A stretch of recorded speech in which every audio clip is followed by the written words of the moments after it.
l'info éco avec Capital. On commence par le mot du jour, réquisition. Face à la pénurie de carburant, le gouvernement a décidé depuis ce mercredi 12 octobre de réquisitionner certains salariés d'Esso ExxonMobil et de Total Energy, une pratique jugée illégale par la CGT. Pourtant, le gouvernement a bien la possibilité de réquisitionner des employés d'entreprises privées, à condition toutefois de respecter certaines règles. Dans quelles conditions le gouvernement peut-il réquisitionner des salariés? Que risquent ces derniers s'ils ne respectent pas leurs obligations? Retrouvez sur notre site les réponses à toutes les questions qui se posent autour de cette réquisition. L'info pratique ensuite, avec la flambée des prix de l'électricité, vous vous demandez peut-être si vous avez intérêt à revenir au tarif réglementé d'EDF. Le tarif bleu, c'est son petit nom, est en effet l'une des offres les moins chères du marché, mais c'est aussi et surtout le contrat le plus protecteur, car face à l'explosion des coûts d'approvisionnement, beaucoup de fournisseurs ont subitement changé les termes de leur offre, parfois même alors qu'ils s'étaient engagés sur les prix fixes ou indexés sur le tarif réglementé. Actuellement, rien ne vaut donc la sécurité offerte par le tarif bleu, mais d'autres alternatives existent aussi. Rendez-vous sur Capital pour les connaître.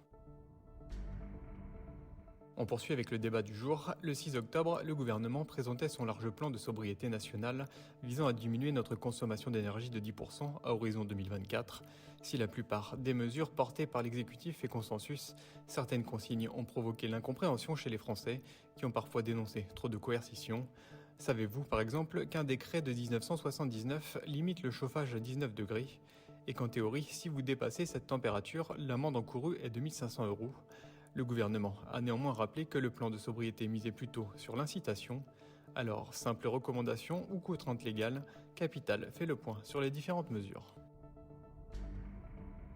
On termine avec l'info insolite du jour. Face aux nuisances sonores de certains locataires, Airbnb a noué un partenariat avec Minute, un fabricant de détecteurs de bruit connectés.